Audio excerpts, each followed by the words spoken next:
Señor, danos la gracia de poder disfrutar de ti en este nuevo año. De que cada día de nuestra vida, Señor, lo podamos disfrutar con toda intensidad en tu bendita y tu gloriosa presencia. Te rogamos que nos concedas, Señor, el estar delante de ti, honrando, exaltando y glorificando tu nombre, viviendo para ser una expresión real de tu gloria en esta tierra.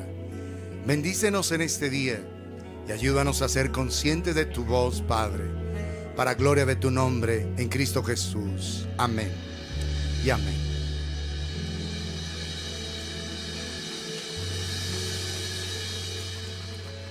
Buenos días, amados, amadas del Señor.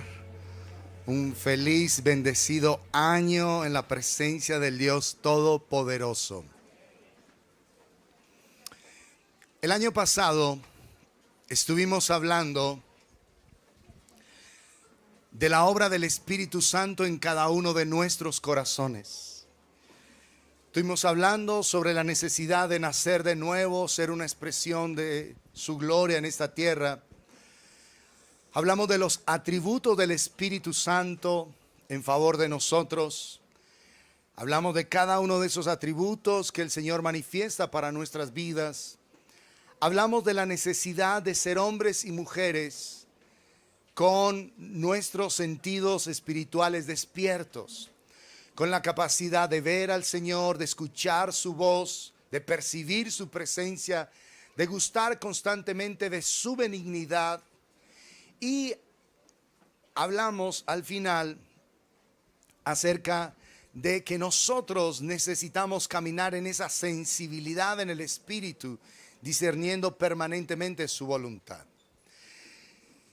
Hablamos del Espíritu Santo como una necesidad de prepararnos día tras día para enfrentar nuestra vida delante de Dios. Eso con el propósito de que en nosotros y a través de nosotros Cristo sea manifestado, Cristo sea revelado. Porque como mirábamos de las últimas reuniones del año pasado, el propósito de Dios con nosotros es que lo reflejemos a Él. Que seamos verdaderamente hombres y mujeres que reflejan a Cristo. No solo su carácter, sino también su poder, su autoridad, su gracia y su favor.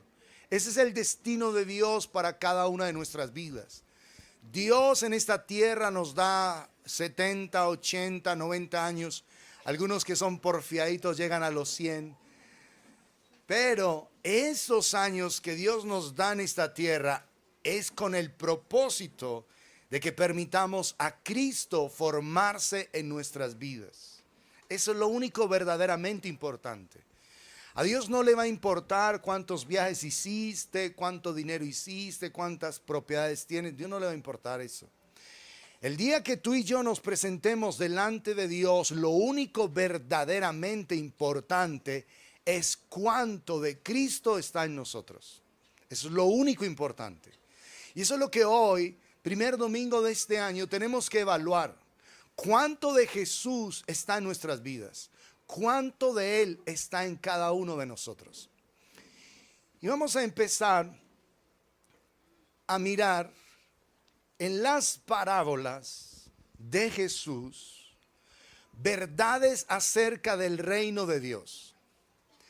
Porque cuando nosotros vemos las parábolas, tenemos que entender que todas están hablando acerca de verdades del reino de Dios, de cómo Dios espera que los hijos de Dios vivamos en esta tierra.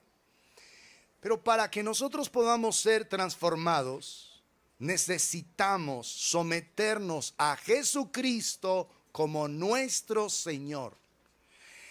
Es muy fácil decir que Jesús es mi Señor y sin embargo hago mi propia voluntad, hago mis propios deseos. Que Jesús es mi Señor, sin embargo yo pienso, actúo, vivo de acuerdo a mis propios anhelos.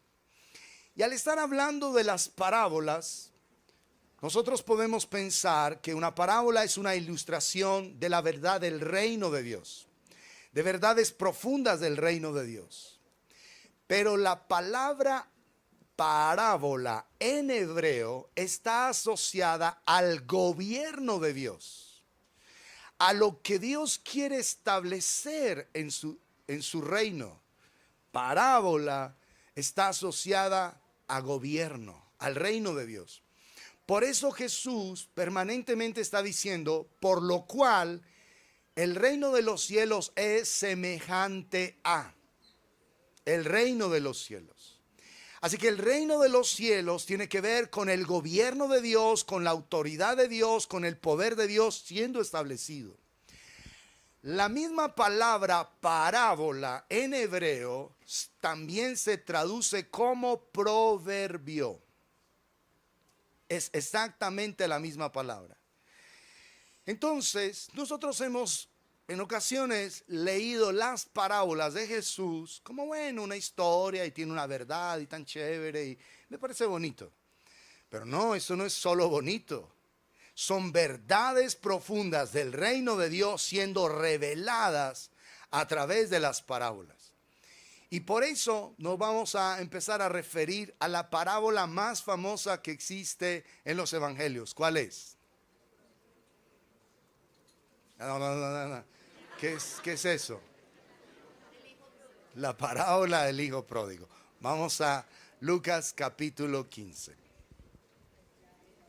La parábola del hijo pródigo.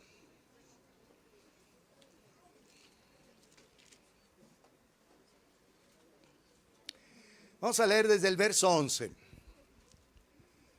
Pero yo me sé la parábola, yo la he leído muchas veces, me la sé de memoria. Vamos a ver. También dijo, un hombre tenía 2 hijos, y el menor de ellos dijo a su padre, Padre, dame la parte de los bienes que me corresponde, y les repartió los bienes. No muchos días después, juntándolo todo, el hijo menor se fue lejos a una provincia apartada y allí desperdició sus bienes viviendo perdidamente. Y cuando todo lo hubo malgastado, vino una gran hambre en aquella provincia y comenzó a faltarle. Y fue y se arrimó a uno de los ciudadanos de aquella tierra, el cual le envió a su hacienda para que apacentase cerdos. Y deseaba llenar su vientre de las algarrobas que comían los cerdos, pero nadie le daba. Y volviendo en sí dijo, ¿cuántos jornaleros en casa de mi padre tienen abundancia de pan y yo aquí perezco de hambre? Me levantaré, iré a mi padre y le diré, Padre, he pecado contra el cielo y contra ti, ya no soy digno de ser llamado tu hijo, hazme como a uno de tus jornaleros. Y levantándose, vino a su padre, y cuando aún estaba lejos, lo vio su padre y fue movido a misericordia. Y corrió y se echó sobre su cuello y le besó. Y el hijo le dijo, Padre, he pecado contra el cielo y contra ti. Ya no soy digno de ser llamado tu hijo. Pero el padre dijo a sus siervos, sacad el mejor vestido y vestidle, y poned un anillo en su mano y calzado en sus pies, y traed el becerro gordo, y matadlo, y comamos y hagamos fiesta. Porque este mi hijo muerto era y ha revivido, se había perdido y es hallado, y comenzaron a regocijarse. Y hoy por el tiempo solo podemos hablar del hijo menor. Entonces, si entendemos que las parábolas son enseñanzas acerca del reino de Dios, ellas nos enseñan cómo debemos vivir como hijos de Dios en esta tierra. De hoy en adelante, 5 de enero 2025, tú no volverás a pensar en las parábolas como simples historietas que Jesús contaba. Vas a estar viendo verdades del reino de Dios siendo reveladas a través de ellas. Verdades que son profundas y verdades que debemos atender cada uno de nosotros. Porque esas verdades tienen que reinar en nuestras vidas, porque nos enseñan cómo andar, cómo vivir una vida agradable delante de Dios en un mundo de oscuridad y de tinieblas. Esas verdades nos van a enseñar a nosotros qué es lo que Dios espera y qué es lo que Dios quiere de nosotros. Y en esta semana del ayuno vamos a estar tocando algunas de esas parábolas y vamos a estar profundizando acerca de estas verdades en el reino de Dios. El verso 11 comienza declarando: también dijo, un hombre tenía 2 hijos. Y es necesario que entendamos que los números en la Biblia tienen significado. Así que el número 2 habla de 2 opiniones diferentes, de 2 caminos diferentes, 2 maneras diferentes de enfrentar la vida. El número 2 en la Biblia habla de elecciones. Y lo que está determinando el Señor en esta parábola es el hecho de que los seres humanos tienen 2 opciones para vivir en esta tierra. Una es sometidos a la voluntad de Dios, haciendo la voluntad de Dios, obedeciendo a Dios, poniendo por obra su palabra. Y la otra única manera de vivir es haciendo nuestra propia voluntad, nuestros propios deseos. En Dios es así de contundente. O tú vives de acuerdo a su voluntad o estás viviendo de acuerdo a la tuya. No hay un término medio. No hay un limbo en la mitad. No existe eso. Lo vimos también en Mateo 16. Apártate de mí, Satanás, le dijo Jesús a Pedro, me eres tropiezo, porque no pones la mira en las cosas de Dios, sino en las de los hombres. Vimos también, por ese principio allá en Mateo, que existen solo 2 perspectivas frente a las cosas. Una perspectiva de Dios y una perspectiva del mundo. No hay término medio. A la gente le fastidia eso, en todo el subjetivismo que se maneja hoy. La gente se siente fastidiada y hasta ofendida por esto, por el radicalismo que hay en el Señor. Pero amados, si no estamos con Dios, estamos contra Dios. Jesús lo dijo. Quien conmigo no es, contra mí es. No hay un término medio. Quien conmigo no recoge, es decir, quien no está de mi lado, está desperdiciando, desparramando su propia vida. Ese número 2 entonces aquí ya empieza a ilustrarnos verdades hermosas y profundas del reino del Señor. El principio mayor que hay en esta parábola es el arrepentimiento. El mensaje central que está en esta parábola es el arrepentimiento. ¿De quién? De una persona que había determinado vivir de acuerdo a sus propios deseos, a su propia voluntad, y se vuelve a someterse a la voluntad de Dios.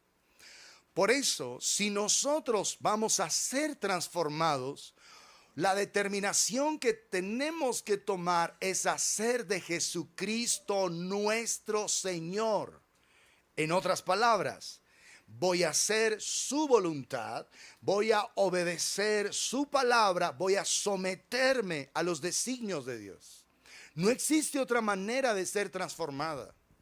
Por eso las personas tibias son personas que aunque conocen verdades del reino de Dios, no se han sometido a ellas. Viven de acuerdo a sus propios preceptos o en algunas áreas de su vida toman sus decisiones en ausencia de Dios. Entonces, en esta parábola, lo que vamos a estar viendo es un arrepentimiento. Que arrepentimiento es un cambio en la manera de pensar, un cambio en la manera de concebir las cosas. Arrepentimiento es un cambio de dirección. La palabra griega para arrepentimiento es metanoia o metanoeo, que significa un cambio en la manera de pensar. Una transformación en la manera en la que yo estoy concibiendo las cosas, en la que estoy pensando y en la que estoy aceptando vivir mi vida. Entonces, el arrepentimiento nos lleva a cada uno de nosotros a ponernos de acuerdo con Dios, a someter nuestra vida a la voluntad de Dios. Y cuando nos arrepentimos, lo que atraemos sobre nosotros es la presencia de Dios, es el poder de Dios, es la gracia de Dios, es el favor de Dios. Una persona arrepentida, eso es lo que atrae sobre su vida. Pero por el contrario, cuando alguien determina vivir de acuerdo a su voluntad, lo que atrae es la influencia del enemigo. Porque, amados, o yo estoy obedeciendo a Dios y siendo influenciado por el Espíritu Santo de Dios, o cuando determino vivir de acuerdo a mi voluntad, estoy bajo la influencia de las tinieblas, del enemigo. Esa es la verdad, del adversario. Insisto, no hay un término medio, no existe un limbo. No, pero yo no estoy de acuerdo, a mí no me parece, no me parece ese fanatismo, no estoy tan de acuerdo con esto. Ya sabes que tú no estás contradiciendo una persona, tú estás contradiciendo es la voluntad de Dios, su palabra. Estás en contra de Dios mismo, no de una persona. Porque puede ser que tú no estés de acuerdo conmigo y eso, pues eso no tiene importancia. Pero que tú no estés de acuerdo con el Señor y con su palabra, eso sí es demasiado grave. ¿Estamos claros? Eso sí es grave. No, que este man me parece una boleta y todo, bueno, eso no es grave. Pero que tú desprecies la palabra de Dios, eso sí es muy grave. Porque si yo no estoy bajo la influencia de Dios, de su presencia, si no atraigo sobre mí su poder, su gracia, su favor, lo que estoy atrayendo sobre mi vida indiscutiblemente es al enemigo, es a las tinieblas, es al diablo, es a Satanás, es al destructor. Esa es la verdad. Y en esa parábola es lo que vamos a estar mirando. Un hombre tenía 2 hijos y por eso empieza el Señor a declarar esa verdad. En el verso 12 dice, y el menor de ellos dijo a su padre, Padre, dame la parte de los bienes que me corresponde, y les repartió los bienes. El hijo menor pide la parte de los bienes que le corresponde. Y nosotros siempre hemos pensado en una herencia. Y la mayoría de las culturas da la herencia a sus descendientes después de la muerte, ¿sí o no? Pero en la cultura hebrea existen 2 palabras para herencia. Una es la herencia que se da como legado después de que la persona en realidad haya fallecido. Pero hay otra herencia que se da al hijo menor cuando va a emprender su vida de adulto. Cuando va a empezar a hacer su propia vida, sus propios negocios. Entonces, ¿qué es lo que hace un padre? Estando vivo, toma una parte y se la da a su hijo menor. Nosotros siempre hemos pensado que lo que hizo el hijo menor era un acto deshonroso para su padre. Pero en la cultura hebrea eso no sucedía. Porque no está pidiendo la herencia cuando su padre esté muerto. Él está pidiendo algo que comúnmente se hacía. Es más, hoy día esa práctica también se hace en medio de nosotros. Por ejemplo, un papá y una mamá se han esforzado, han trabajado y llega el momento de que su hijo vaya a la universidad. Por ejemplo, a estudiar medicina en la Universidad de Manizales. Son como 20 y pico de millones de pesos. No, papito, hágale que nosotros tenemos unos ahorros ahí y los vamos a invertir en ti. ¿Es así o no es así?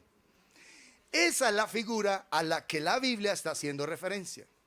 Era el momento donde el hijo menor iba a empezar su vida de adulto. Es más, el hijo mayor estaba esperando ese momento.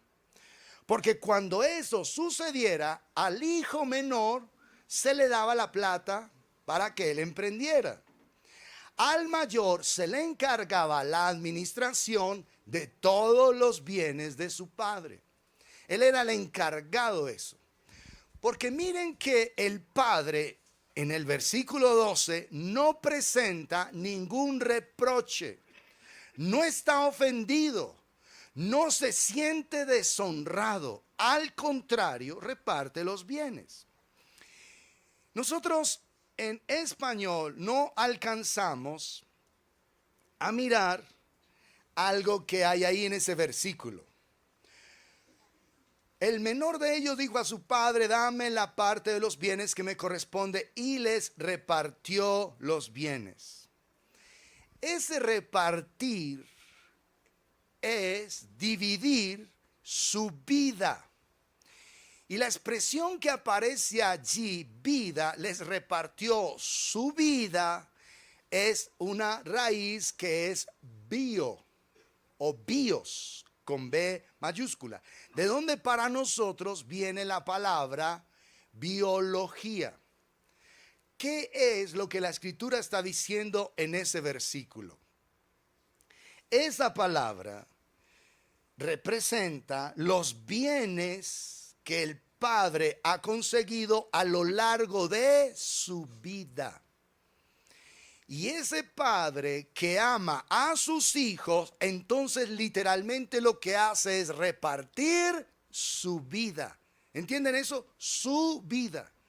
Le da una parte de su vida al hijo menor y le da una parte de su vida al hijo mayor. ¿Entiendes eso? Hasta ahí la parábola no presenta nada extraño. No hay ningún tipo de reclamo. No está atentando en contra del padre. No está haciendo nada. Por las dos acepciones de herencia que les acabo de explicar. Entonces todo hasta aquí está sencillamente normal. Así que el hijo menor lo que recibe es dinero. Dinero. No los bienes, porque los bienes los va a administrar el mayor. Recibe dinero. Y con ese dinero entonces va a empezar su propio negocio. El padre divide sus bienes como culturalmente allá se hacía. En algunas ocasiones aquí se hace. Otros padres dicen: no, yo me he matado, yo me he sacrificado, ya le di su bachillerato, mire usted qué hace. Hay algunos que tienen esa mentalidad. Hay otros que no, dicen: no, yo quiero que tú salgas adelante, yo quiero apoyarte, yo quiero que tú hagas las cosas correctas. Y se proyecta juntamente a apoyar a su hijo. Pero dice en el verso 13, no muchos días después, juntándolo todo, el hijo menor se fue lejos a una provincia apartada y allí desperdició sus bienes viviendo perdidamente. Miren que dice sus bienes, no los bienes de su padre. Ya le pertenecían a él, ya su padre se los había dado. Pero ¿qué es lo que sucede? Dice, no muchos días después, no muchos días. ¿Qué significa eso? Algo pasa muy rápido, muy pronto, muy al instante de eso. No muchos días después. Es decir, que el hijo menor tenía un plan. Tenía un plan. y lo empezó a ejecutar. Pero ese plan no era el plan que Dios tenía para él. Tampoco era el plan que el Padre tenía para él, su Padre terrenal. No era el plan. Sin embargo, él toma ese dinero y va a hacer lo que quiere. Lo que diríamos aquí en términos paisitas, se va a hacer lo que le da la regalada quiere. O la regalada quiera. Eso es lo que hace. Y amados, eso es demasiado, pero demasiado, hiper mega peligroso. Cuando una persona decide hacer lo que quiere, lo que desea, sus propios sueños, sus propias metas. Porque en ese caso no va a tomar en cuenta a Dios, no va a tomar el consejo de Dios, no va a tomar la voluntad de Dios, la guía de Dios, la dirección de Dios. No va a hacer absolutamente nada de eso, su propia voluntad. Es demasiado peligroso. Y tú el 2024 debes examinar si viviste sometido a la voluntad de Dios o haciendo tus propios deseos, haciendo lo que a ti bien te parece. Porque solamente se vive de esa manera. Honrando a Dios, sometido a Dios, obedeciendo su palabra, siendo guiado por el Espíritu Santo o haciendo tu propia voluntad. No hay otra manera de vivir. Este hijo menor ya tenía un plan, pero en ese plan Dios no estaba incluido. En ese plan Dios no pesaba, Dios no formaba parte. Y amados, cuando una persona determina vivir de acuerdo a su voluntad, algo muy malo va a suceder, pero muy malo. ¿Saben por qué? Porque esa persona está siempre bajo la influencia del enemigo, de Satanás, del diablo, del dragón, de la serpiente antigua, como tú quieras calificarlo. Siempre estarás bajo esa influencia. Pues la gente dirá, no, pero no, tampoco. Yo no mato, yo no robo, yo no le hago mal a nadie. Tampoco tengo una relación estrecha con Dios, pero yo vivo mi vida. Ese vivir mi vida es estar bajo la influencia del enemigo. Lo que pasa es que el enemigo no siempre se aparece como un ser destructor, con cachos y con cola y tirando fuego por la boca, con un tridente. No, porque si así fuera, tú estarías al lado de él. ¿Verdad que no? Estarías aterrado y me faltó otra cosa, con las pezuñas del cabro. No, el solo hecho de que tú lo sientas cerca tuya, estarías espantado, huyendo. Porque el diablo es un engañador. Y como dijo el apóstol Pablo, se viste como ángel de luz.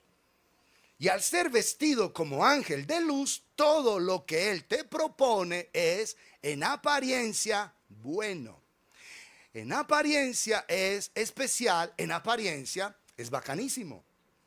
Ya, entonces tú dices, no, tampoco es que ese fanatismo, esa religiosidad, ya que le lavan a uno el cerebro, que le dicen entonces es poco de bobada. No, se viva su vida, ya, tranquilo, eso sí, no le haga mal a nadie, viva una vida tranquila, sea una persona altruista, ayude a otros, ayude a una viejita a pasar ahí la calle, cuando se le caiga la caja de dientes, recójasela ahí con una servilleta, se la pone, ya, usted es una buena persona, ya.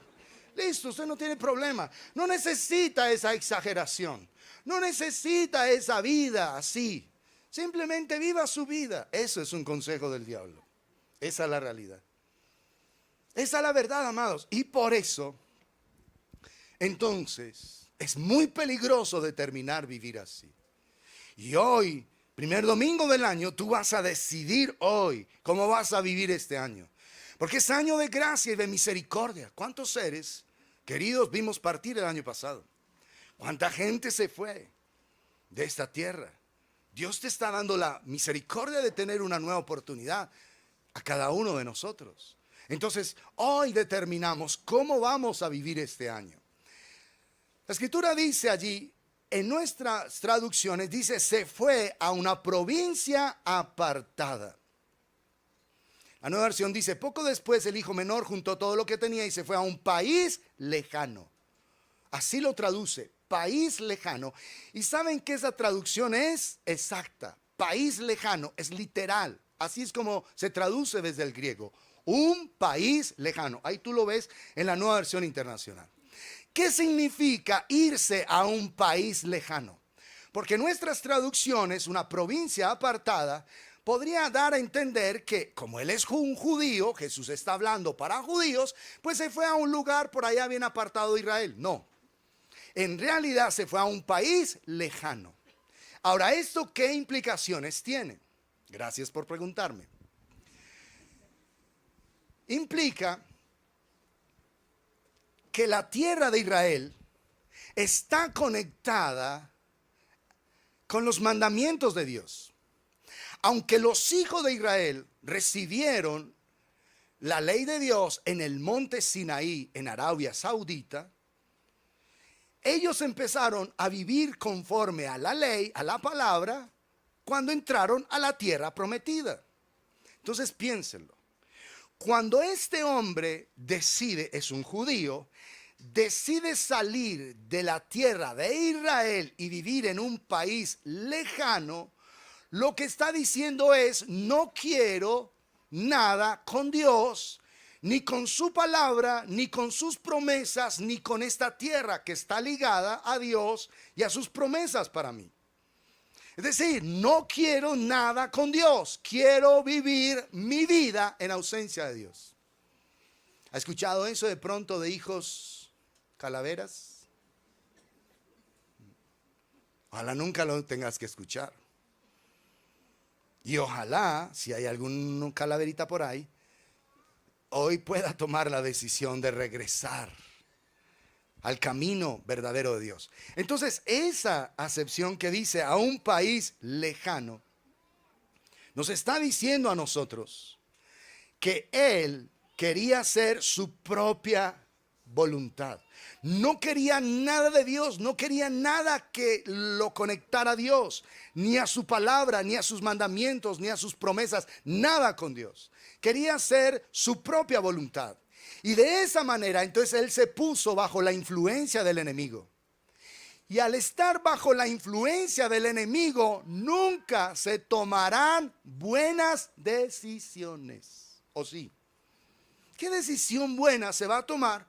Cuando Jesús dijo en Juan capítulo 10, pero el ladrón vino para matar, hurtar y destruir. Imagínate sobre la influencia, una persona bajo la influencia del enemigo. ¿Qué decisiones correctas va a tomar? Puede ser que al principio todo parezca increíble. No, ¿qué? Eso tanto fanatismo, tanta locura. Yo salgo ahorita a la cabalgata, ya tengo un caballo ahí alquilado, todo. Y nos toca es en botellitas de agua meter el trago, porque como se prohíbe el trago, entonces lo tenemos que llevar camuflado. Entonces vamos tomando ahí agüita cristal, pero cristal del otro. ¿Y qué? Eso no va a pasar nada. Además, como está de súper bacanísima la caseta Olé. Es increíble, remate de cabalgata, remate de feria, todo. ¿Qué es eso? Tanto fanatismo, tanta estupidez, tanta bobada. Eso de todas maneras Dios a lo último a uno lo perdona. ¿En serio? ¿En serio? Cuando te pones bajo la influencia del enemigo, no solamente tus decisiones serán incorrectas, sino que el enemigo es un engañador. Al principio todo parece increíble. Al principio todo parece fantástico, todo es maravilloso. No estoy feliz, ¿qué va a tomar? ¿Qué va a hacer? Siéntese, hágale papito, que plata es lo que hay. Hágale. No me preocupe por eso, vámonos. Una niña para Cartagena, nos vamos para Islas del Rosario, allá nos vamos. O si te gusta el Caribe, nos vamos para el Caribe, nos vamos para allá, para una islita bien bacana, Los Dositos. Es el problema, por plata no te preocupes. Al principio todo parece increíble. Por eso la escritura dice, hay camino que al hombre le parece derecho, pero su final es camino de muerte. Si una persona desde el inicio viera que el final es camino de muerte, mi pregunta es, ¿tomaría ese camino? Tendría que ser la persona más, perdóneme esta expresión fuerte que voy a decir, más estúpida, de que voy a tomar una decisión sabiendo que al final lo único que voy a encontrar es muerte, dolor y destrucción, ¿sí o no? Pero es un engaño, todo parece increíble, todo parece fantástico, todo parece a pedir de boca. Esa es la verdad. Eso fue lo que pasó con este pródigo, con este hijo menor. Empezó a pensar que todo estaba maravilloso, que todo era increíble y sus decisiones que le iban a parecer equivocadas. Si hay plata, si la tenemos. Si el cucho me dio plata y yo ahora puedo gastar y gastar y hacer muchas cosas. Tomar ese camino nos lleva a la destrucción, al dolor, a la aflicción indefectiblemente. No solamente causas dolor a tu vida, sino que vas a tener un dolor alrededor tuyo. ¿Cuántos hombres han dejado hijos y mujeres con corazones destruidos? Hijos que hoy no quieren saber nada de ese Señor. ¿Y a quién se refieren de ese Señor? Al papá. Eso tratándolo medianamente suave. No me lo mencione, no quiero saber nada de esa persona, es una porquería, es el ser más despreciable que yo haya conocido. Pero pensó ese ser que todas sus decisiones eran correctas, adecuadas, y no le ha importado. Que el día que ese personaje se encuentre con el Señor y lo llame a cuentas por la vida con sus hijos. Puede ser que una persona, solo puede ser, pero hagamos esa hipótesis, que una persona aquí se burle de todo el mundo y no le pase absolutamente nada, todo súper bien, todo tranquilo. El Señor no permitió nada, puede ser. Pero el día que se encuentre cara a cara con el Señor, te aseguro que esa persona deseará no haber nacido.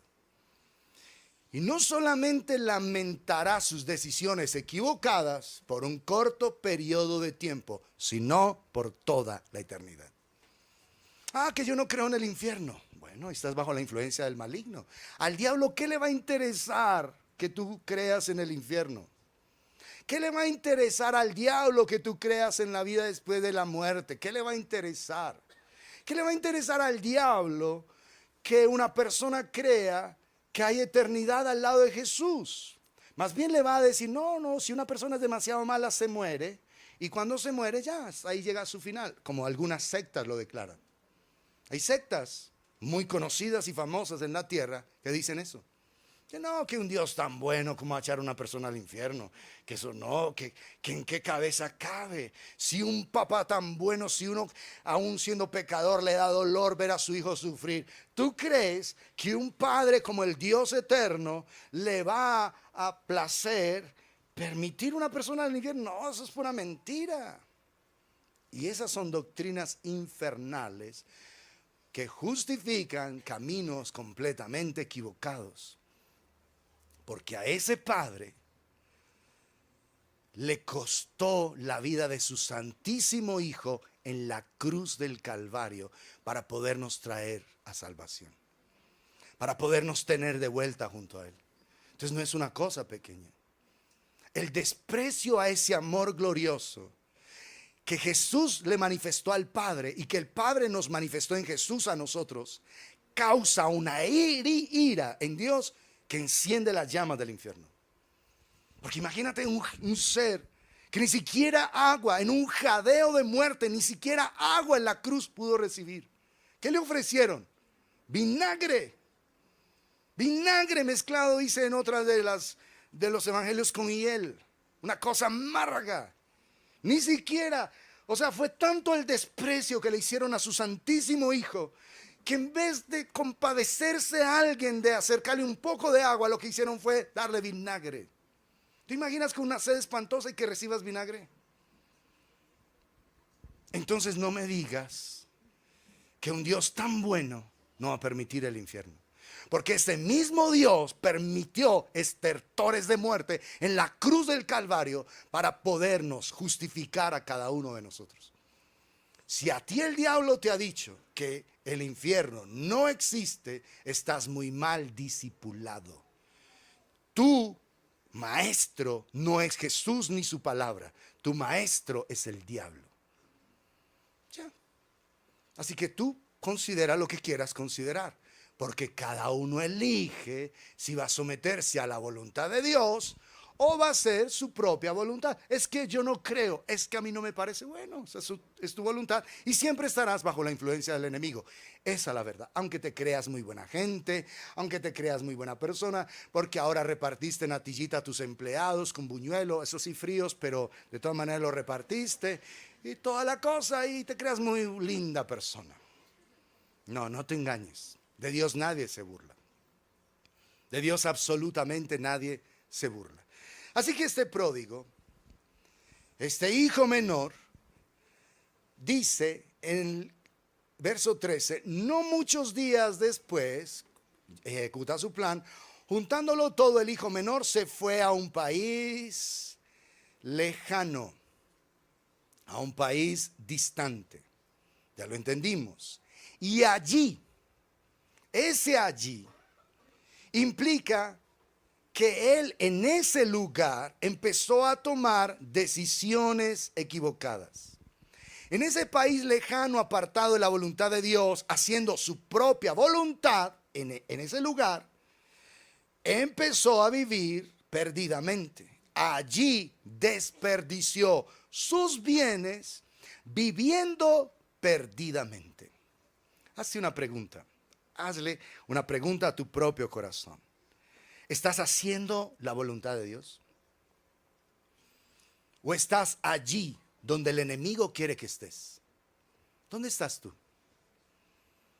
¿Estás en la voluntad de Dios o en tu propio allí? En el lugar donde tú harás tu voluntad en ausencia completa de Dios. En ese lugar dice que malgastó sus bienes. Si nosotros vemos en los evangelios, Jesús vino a este mundo para que tengamos vida y vida en abundancia. Por el contrario, este hombre empezó a desperdiciar sus bienes. A desperdiciar sus bienes. Y dice el verso 14, y cuando todo lo hubo malgastado. Miren el engaño del enemigo. Él tenía mucho y fue perdiéndolo todo. En Jesús tú puedes empezar sin todo y terminar con mucho. Es decir, empezar con nada y terminar con mucho. Al contrario del camino del enemigo. Él empezó con mucho y terminó sin nada. En Dios puedes empezar sin nada y terminar con mucho. Pero tú eliges. Es tu propia elección. Es tu propia decisión. Nadie decidirá por tu propia vida. Jesús ha prometido que nosotros podemos recibir vida y vida en abundancia. Así que el enemigo lo que busca es movernos de la voluntad de Dios, llevarnos a ese lugar lejano donde Dios no nos importe, su voluntad no nos importe, su palabra no nos importe, sus promesas no nos importen, para que paulatinamente lo vamos perdiendo todo. Y lo último que el diablo buscará que perdamos es nuestra propia vida, nuestra eterna y sublime salvación. Es decir, que nos perdamos completamente. Eso es lo que el enemigo va a estar buscando.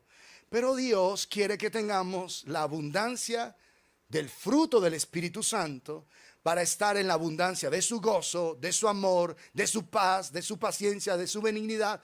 El enemigo lo que busca es llevarnos a una profunda escasez. Dios lo que quiere es llevarnos a una total abundancia. Tú eliges. Tú puedes empezar con todo en el camino del diablo y terminar sin nada. Y en Dios puedes empezar sin nada y terminar con todo en el camino de Dios. Es tu elección. Y por eso esta parábola habla de eso. Y por eso Jesús empezó hablando de un padre que tenía 2 hijos, haciendo una referencia de lo que es el reino de Dios y cómo en el reino de Dios los seres humanos vamos a vivir, o en nuestra propia voluntad o en la voluntad de Dios. En Dios el final será un final eterno, lleno de gozo, lleno de paz, lleno de bendición. En nuestra voluntad terminaremos llenos de dolor, llenos de aflicción, llenos de pérdidas, llenos de desastre. Un hombre que decide hacer su propia voluntad, yo no quiero estar con esta mujer, me voy a conseguir una que es 20 años menor que esta. Una bien bacancita, así ya bien moldeadita ahora, porque ahora es la moda, mujeres súper operaditas. Entonces yo quiero una de esas. Y si no, yo la mando a operar, para eso tengo plata. Yo la opero, la hago a mi deseo. Mamita, ¿quiere puchecas? Hágale, yo las pongo. ¿Quiere cola? Hágale, mamita, que también hay. ¿Quiere que le quite? Le quito. ¿Quiere que le inyecte? Le inyectamos también, lo que sea, hágale. Y una estela de destrucción al final de su vida. Tú vas a un lugar de ancianos y empiezas a escuchar las historias de esos hombres, mujeres, que nadie quiere visitar. ¿Por qué los quieren visitar? ¿Porque fueron muy lindos? ¿Porque fueron maravillosos? ¿Porque qué personas tan especiales a lo largo de su vida? No, porque en un punto de sus vidas determinaron vivir perdidamente, lejos de la voluntad de Dios. Estoy seguro que ningún ancianito que allá en esas guarderías de ancianos esté solo y no lo visiten, es porque fue una maravilla de persona. Estoy seguro de eso. Estoy seguro. Porque si hubiera sido una maravilla de persona, aunque sea los vecinos hubieran dicho, como este viejito tan lindo, esta viejita, vamos a ayudarla, vamos a visitarla, tal cosa, estarían pendientes. Pero porque tomó sus propias decisiones, ahí está. Y aún ahí es una oportunidad que Dios les da de replantear sus vidas, de arrepentirse de sus pecados, para que, aunque sea masticando la agüita, se vayan con el Señor. Aún ese estado es una oportunidad que Dios les da. Yo no digo que tú desprecies a tus seres queridos. De hecho, tuvieron que sacar una ley en Colombia, que los hijos tienen que hacerse cargo de los padres. Es ley. Así nunca hayan dado un lápiz, pero es tu papá, lo tienes que mantener. Salvaje. Y yo me he encontrado con gente tan herida con sus padres. Y yo ahora voy a tener que mantener este desgraciado como nos hizo sufrir, todo el daño que nos hizo. Olvide, una persona tan ofendida lloraba de la ira. Me decía, yo prefiero renunciar a mi trabajo, pero de mi dinero no le voy a dar un solo peso a ese desgraciado, ni un solo peso. De la ira que tenía, lloraba. ¿Cómo va a ser posible? Un desgraciado que lo único que nos hizo fue vivir. Nosotros vivimos en lugares de tierra, aguantábamos hambre, teníamos que pedir limosna. Y ahora un tipo que tenía dinero y nos puso a aguantar hambre, ahora soy yo el que lo tenga que mantener. Y yo escuché todo ese dolor, toda esa rabia, toda esa situación. Y lloraba de la ira, de la ira. O sea, prefiero en serio renunciar a mi trabajo, no, pero de mi dinero ese desgraciado no cogí un solo peso. Y pongo mis bienes, estaba ya con abogados y todo, y pongo mis bienes a nombre de otros, pero yo a él no le doy un peso del dolor que tenía. Dios empezó a tratar con ese corazón, con ese corazón, con ese corazón, a obrar de una manera sobrenatural. ¿Saben qué pasó? Se lo llevaron a casa y en la casa lo sostuvieron hasta el último suspiro. Toda la familia se lo entregó al Señor el día que el Señor se fue. Dios hizo un milagro sobrenatural. De ese odio recalcitrante, pensaba, yo decía, pastor, le voy a decir una cosa. Yo vine aquí es por ayuda y voy a ser absolutamente sincero. Yo he pensado en mandarlo a matar. ¿Para qué voy a venir a echar mentiras acá? Si eso es lo que yo siento. Yo solo escuchaba, dejaba que él se desahogara y sacara toda su rabia. Había ya planeado. Y un día que lo tenía listo, que ya que sí, algo lo frenó. Dijo, no, es mi papá de todas maneras. Es una porquería, pero es mi papá. ¿Cómo lo va a mandar a matar? No. Y frenó los sicarios, ya los había contratado. Los frenó. ¿Te imaginas? O sea, eso es un testimonio salvaje. Al punto de que toda la familia en el lecho oraron por él, lo bendijeron. Él se arrepintió, pidió perdón y se fue con Jesús. Hermoso testimonio, hermoso. Pero, iglesia amada, eso es bondad de Dios para un desgraciado de esos. Es bondad de Dios. Porque Dios sí sabe lo que es el infierno. Dios sí sabe. Entonces no juguemos con esto. Vamos a tomar sabias decisiones. Y cada día de este nuevo año nos vamos nosotros a someter a la voluntad del Señor. Porque el enemigo siempre quiere movernos de la voluntad de Dios para que tengamos dolor, pérdidas, aflicción. Eso no será al principio. Cuando ese personaje humillaba a esos niños, tenía dinero y lo ponía, bueno, es que son muchas historias en ese caso. Lo ponía a esperar hasta horas ahí. Y mientras él le repartía dinero a las prostitutas allá en el lugar donde lo ponían a reclamar el dinero, a ese niño que iba ahí por una limosna se los tiraba a los pies. Tenga, llévele a esos allá para que jarten. O sea, era horrible, era humillante. Y el niño tener que recoger ahí las cositas e irse llorando porque era su necesidad. Mientras que él mismo sentaba a esas mujeres, él veía, de niño veía que él sentaba a esas prostitutas en los pies y les daba plata y todo. Y a él dice que tirado la plata en el bolsillo. Después de 5 o 6 horas, simplemente tenerlo ahí sentado en un andén, era humillante. Yo también lo hubiera odiado. Antes de Cristo, obvio. Es verdad. O sea, era súper humillante. O sea, de verdad que él tenía muchas razones para odiarlo. Muchas razones. Pero Cristo vino y iluminó ese corazón. Ese hijo menor malgastó sus bienes viviendo una vida fuera de la voluntad de Dios. Lejos de los propósitos de Dios. Una vida de inmoralidad para satisfacer los deseos propios, los deseos de la carne, y no lo que Dios quería para él, no el fruto del Espíritu. Eso fue lo que él hizo. Verso 14, y cuando todo lo hubo malgastado, porque la Biblia dice otra cosa, el que frecuenta mujeres extrañas, otra versión dice rameras, perderá los bienes. O sea, todo hombre que empiece a malgastar su dinero en la prostitución va a terminar con una maldición financiera.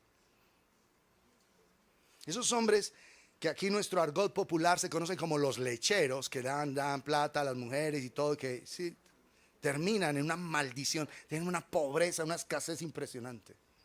Porque el Señor así lo ha establecido. El que frecuenta rameras perderá los bienes. Y terminará ahí simplemente viviendo de la caridad. Porque esa maldición cae sobre esas personas. Vaya, hable con esos viejitos. Yo he ido a orar por viejitos, he sentado a escucharlos, sus historias y sus cosas. Todos los que no los visitan están con historias así. De errores, de desaciertos, tanto hombres como mujeres. Pero está la oportunidad de que ellos vuelvan sus corazones al Señor. Los otros que están ahí porque la familia no los puede sostener, hay enfermeras, médicos y todo, van, los visitan, les llevan cositas, cariño, amor, y ellos están felices ahí. En medio de los chachos se entienden, entre ellos se comparten. Verso 14, y cuando todo lo hubo malgastado, vino una gran hambre en aquella provincia y comenzó a faltarle. Cuando se camina en tinieblas, cuando se hace nuestra propia voluntad, van a venir cambios que nos afectan. Esos cambios van a llegar. Puede ser que tome hasta años en llegar, pero llegan. Los cambios van a llegar. La vitalidad de ese hombre que conquistaba mujeres a diestra y siniestra se acaba, se marchita. Y ahora es un viejito prostático. Se acaba. Perdón que sea explícito, pero es verdad. Todo se acaba. Malgastó sus bienes. Van a venir cambios dramáticos a esas vidas. Él gastó todo lo que tenía. Y miren eso. Y cuando todo lo hubo malgastado, vino una gran hambre. Y la palabra griega para gran hambre es superlativa. Es decir, vino un hambre pero salvaje, salvaje, salvaje. Y la expresión del griego no solamente es que es gran hambre, sino que duró un largo tiempo. O sea, es muy superlativa. En español, gran hambre, pues sí, pero no implica la fuerza que tiene en el griego. Fue un hambre espantosa. Ahora piénsenlo. Él ya no tiene nada y viene una gran hambre. Pero gran hambre. O sea, una gran escasez que iba a durar muchísimo tiempo. ¿Dónde sucedió esa gran hambre? En el lugar donde él estaba. Y vuelve a enfatizarlo. Y cuando todo lo hubo malgastado, vino una gran hambre en aquella provincia. Verso 14 en la nueva versión. Cuando ya lo había gastado todo, sobrevino una gran escasez en la región, en ese país lejano. Y él comenzó a pasar necesidad. Una gran necesidad. Amados, cuando nosotros aprendemos a caminar en la voluntad de Dios, Dios va a hablarnos y va a prepararnos para esos momentos difíciles. Para esos momentos que se avecinan. Porque quien conoce perfectamente el futuro es únicamente Dios. No nos trasladamos. Ese no, ese es un mercachifle. Dios sí conoce el futuro. Dios sí sabe lo que es la verdad. Entonces, si yo estoy bajo la guía del Espíritu Santo, Él me va a orientar acerca de cómo prepararme, de cómo enfrentar las situaciones adversas que puedan venir en el futuro. Miren lo que dice Hebreos en el capítulo 11 acerca de esto. Hebreos 11, verso 7. Por la fe Noé, escuchen por favor atentamente, cuando fue advertido por Dios acerca de cosas que aún no se veían, con temor preparó el arca en que su casa se salvase. Y por esa fe condenó al mundo y fue hecho heredero de la justicia que viene por la fe.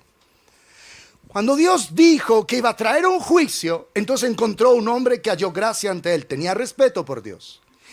Y ese hombre, como estaba caminando en la voluntad de Dios, fue guiado por Dios a cómo preparar un arca, donde él y su casa fueran salvos. Pero el arca, obviamente, Dios quería que gente creyera y pudiera entrar ahí. Por eso es que el arca, después de estar armada, lista, con los animales adentro, con la comida adentro, estuvo otros 7 días ahí, esperando al Señor si alguien quisiera entrar. Nadie quiso entrar. Porque no creían, está loco, Noé, ¿cómo te ocurre que va a haber un diluvio que Dios va a destruir? La gente se burló de él hasta el día que Dios cerró la puerta. El día que Dios cerró la puerta, la gente piensa que fue que empezó a llover de una sola. No. Vino un gran cataclismo en toda la tierra. Es decir, un terremoto que sacudió toda la tierra. Ese es el orden que la Biblia registra. Un cataclismo primero. Se rompieron todas las fuentes del grande abismo por un gran terremoto. Eso causó que todos los volcanes en la tierra hicieran erupción. La erupción volcánica de todos los volcanes al tiempo, la expulsión de material magmático cambió la temperatura atmosférica porque la temperatura en la tierra era uniforme, no llovía. No habían cambios súbitos de la temperatura. La misma temperatura que había, digamos así, en Estados Unidos era la que había en Colombia. Toda la tierra tenía una temperatura uniforme.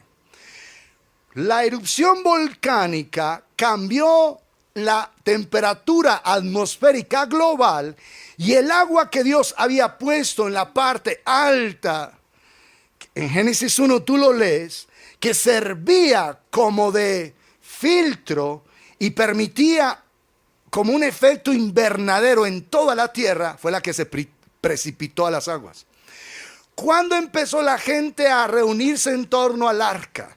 Empezaron a decir, ¿qué? Noé, olvídese, no creemos en medio del terremoto. Y yo sigo creyendo como a mí me da la gana, estás mintiendo. ¿Tú crees que así se acercaron? Temblando, Noé, Noé, auxilio, Noé, auxilio, auxilio, auxilio. Gritando, golpeando el arca. Hasta que finalmente los gritos cesaron.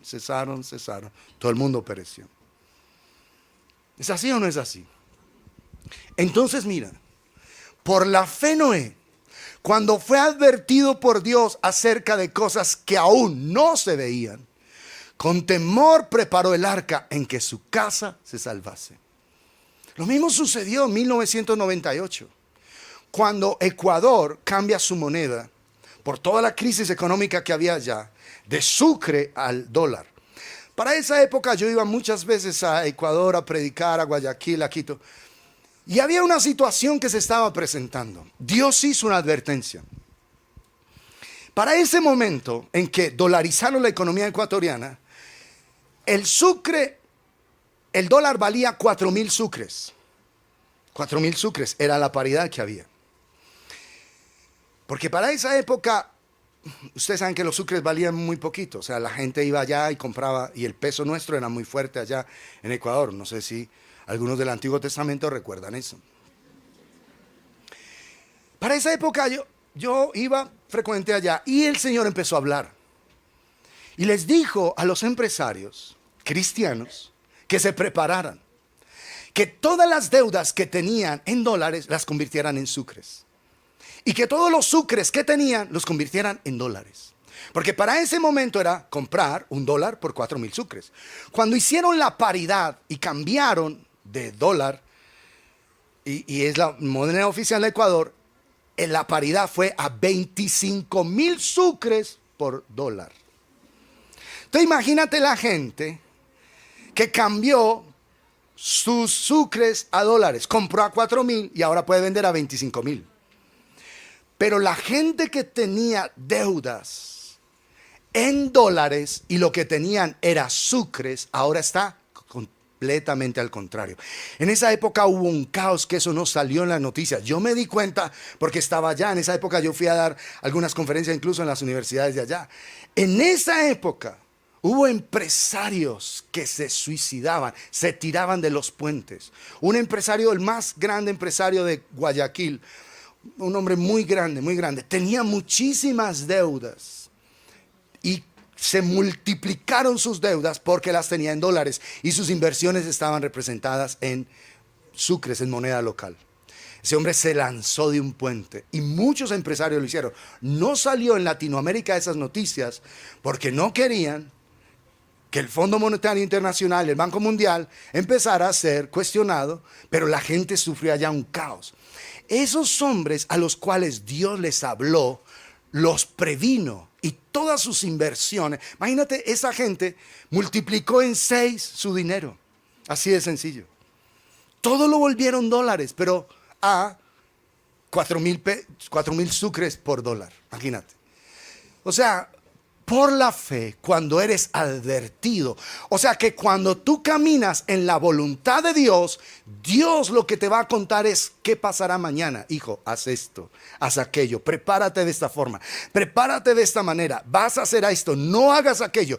Todo porque estás bajo la guía y la dirección del Espíritu Santo. Pero aquellos que hicieron su propia voluntad, pues terminaron suicidándose, terminaron con deudas, con mucha escasez. En esa época hubo mucho caos en Ecuador, solo que eso no salió públicamente. No salió, porque no convenían. El pensamiento para esa época era que toda la economía latinoamericana pudiera ser dolarizada, solo que, bueno, ese es otro tema. El punto es que si tú caminas bajo la guía de Dios, Él sí sabe mañana.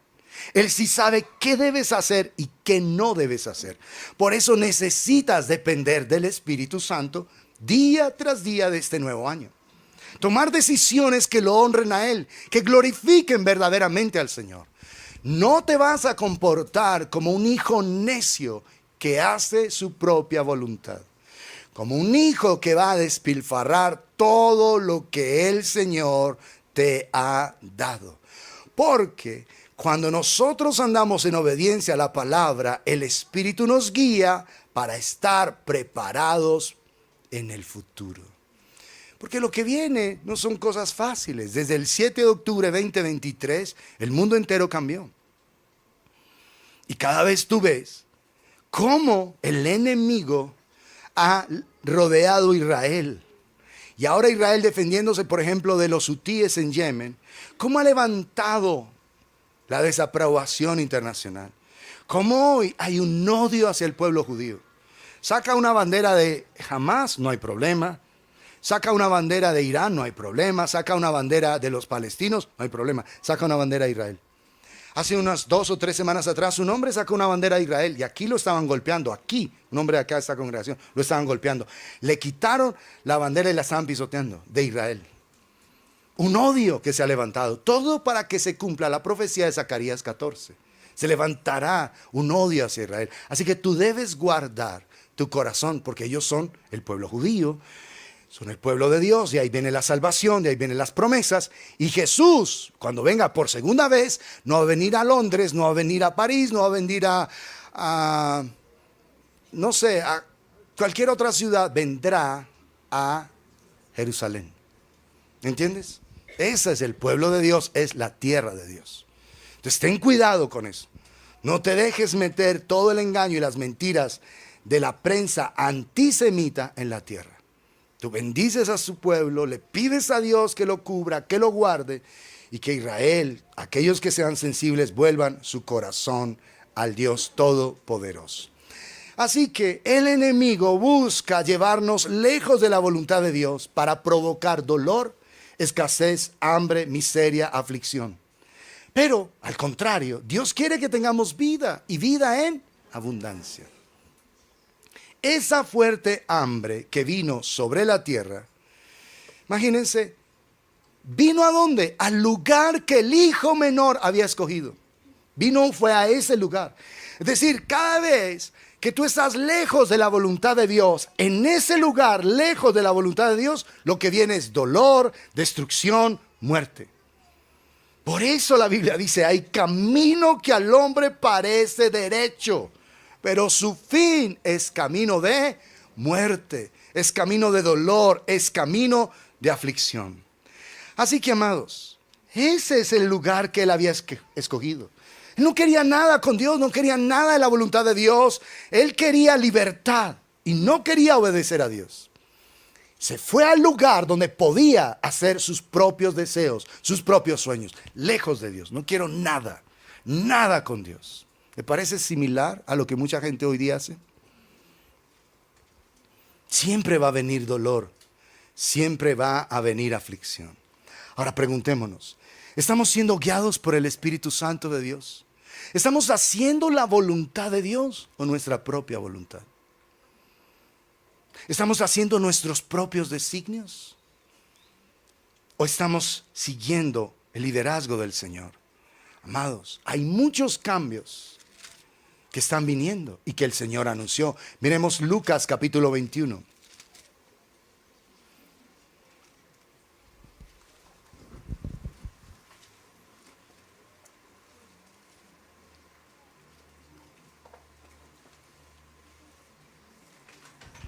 Dice en el verso 9, y cuando oigáis de guerras, Rusia versus Ucrania, China versus Taiwán, de sediciones, no os alarméis, porque es necesario que estas cosas acontezcan primero, pero el fin no será inmediatamente.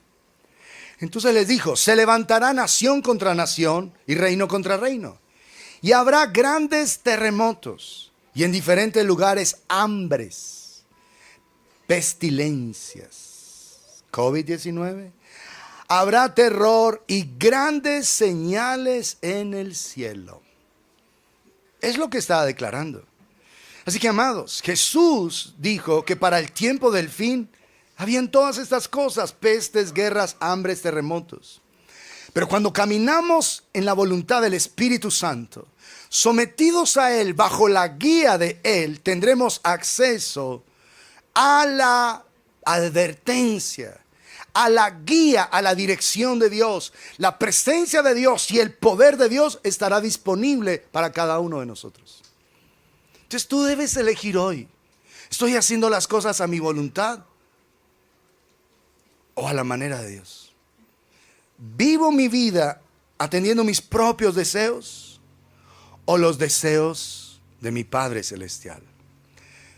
Verso 15 de Lucas 15. Y fue y se arrimó a uno de los ciudadanos de aquella tierra, el cual envió a su hacienda para que apacentase cerdos. Ahora piensa lo que es para un judío ir a cuidar cerdos. Ellos no comen cerdo. Hasta el día de hoy no lo hacen. Y deseaba llenar su vientre de las algarrobas que comían los cerdos, pero nadie le daba. Nadie le daba. Entonces, amados, él se ve forzado, no era su voluntad. Él se vio forzado a unirse, a ligarse a un hombre de esa tierra. Es hambre. Escúchenme atentamente, es un tiempo de hambre. Ahora piensen, si es un tiempo de hambre, qué hermoso banquete le van a poner a los cerdos. Frutica picada, manzanitas, papayita. ¿Eso es lo que le van a dar a los cerdos? ¿Entiendan? Y escúchenme, ni siquiera la comida de un cerdo o de cerdos, en un tiempo de profunda hambre, se la daban a él. ¿Te das cuenta cómo trata el diablo a sus súbditos? Primero los seduce, los engaña y mira dónde los llevan. Ni siquiera, piénsalo por favor, prende tu imaginación santificada. En un tiempo de hambre, ¿qué comida se le van a dar a los cerdos? ¿Concentrado, bien escogido?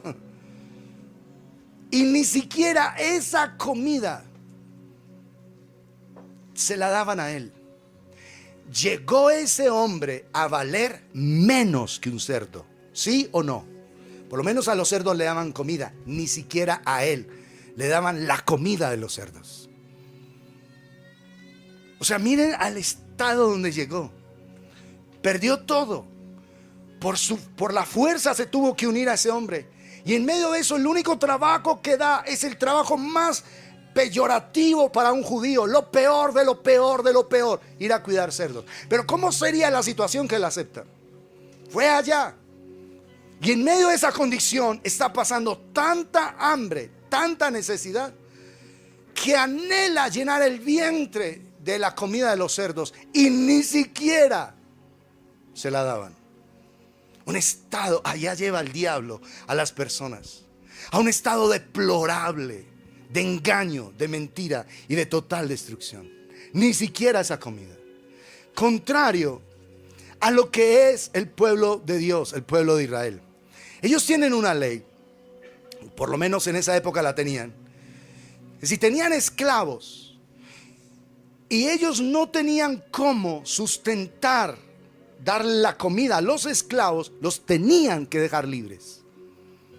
Porque la ley decía: amarás a tu prójimo como a ti mismo.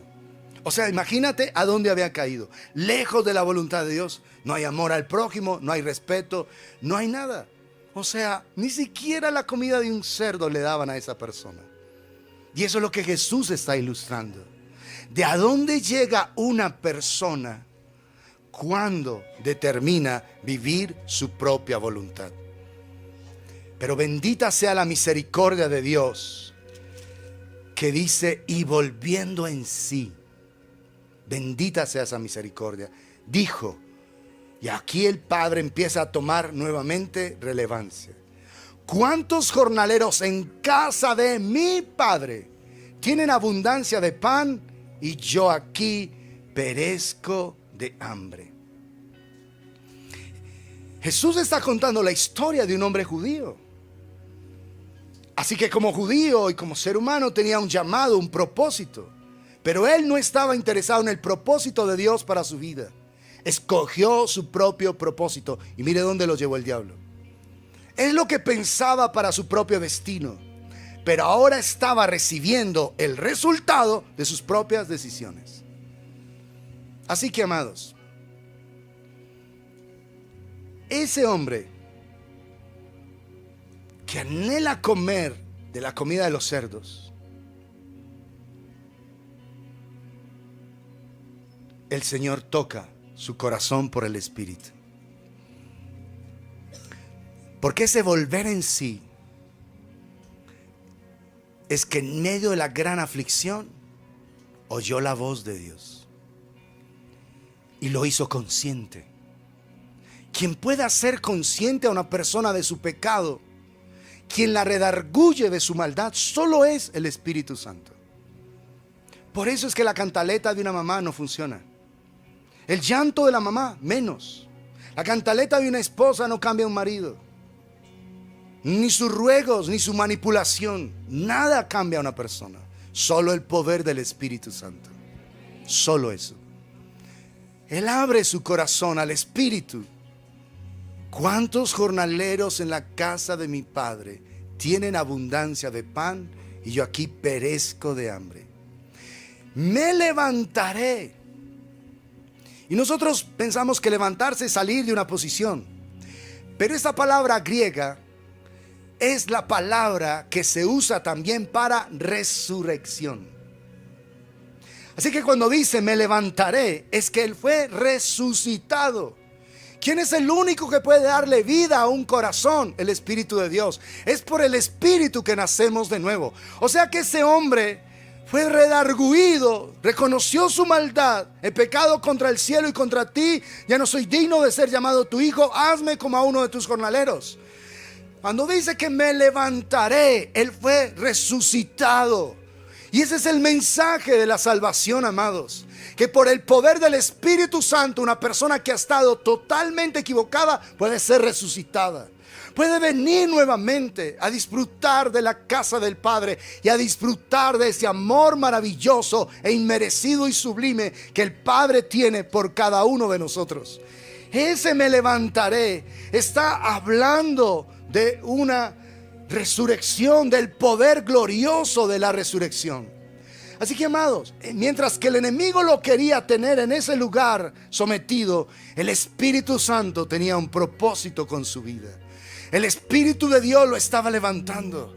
Así que por causa del tiempo no podemos seguir hablando, pero, iglesia amada, nosotros necesitamos entender que así nos hayamos equivocado de aquí hacia atrás, tomando nuestras propias decisiones, hoy quien escuche la palabra por el Espíritu Santo puede levantarse, puede participar del poder de la resurrección y decir: Señor, tengo esperanza, no quiero hacer mi voluntad sino la tuya, no quiero seguir viviendo de acuerdo a mis propios pensamientos, a mis propios anhelos, a mis propios deseos, sino a la tuya, Señor, a tu voluntad, no mi voluntad sino la tuya, Señor. Y cuando eso suceda, lo que va a encontrar en la casa del Padre son unos brazos abiertos esperando para bendecirle, para amarle, para cuidarle. Ese es el poder de la resurrección de nuestro Señor y Salvador eterno.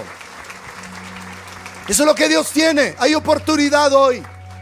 Si de aquí hacia atrás, y particularmente el 2024, viviste haciendo tu voluntad, tú hoy puedes decir: Señor, dame la gracia, produce en mí el deseo de hacer las cosas correctas. No quiero seguir viviendo de acuerdo a mis propios pensamientos, a mis propios deseos, a mi propia manera de concebir la vida. No mi voluntad, sino la tuya. Estemos de pie. Y yo le ruego a todos que vamos a orar. Si tú eres una persona, un hombre, una mujer, un jovencito, una jovencita, que has hecho lo correcto ante Dios, dile a Dios: Señor, fortaléceme para yo seguir haciendo tu voluntad. Pero si eres consciente de que la mayor parte de tu vida has hecho tu propia voluntad, dile a Dios hoy: Señor, rindo mi vida delante de ti. Quiero que tú seas mi Señor. Quiero que tú guíes mis decisiones, porque tú conoces mi mañana. Conoces el mañana de mi hogar, de mis hijos, de mi empresa. Conoces el mañana de Colombia, de la economía, Señor. Tú conoces todo, Padre. Vamos, ora por tu propia vida y dile al Señor: yo quiero hacer tu voluntad. Quiero que tú guíes mi vida, que tú guíes mis pasos, oh Dios y Rey omnipotente.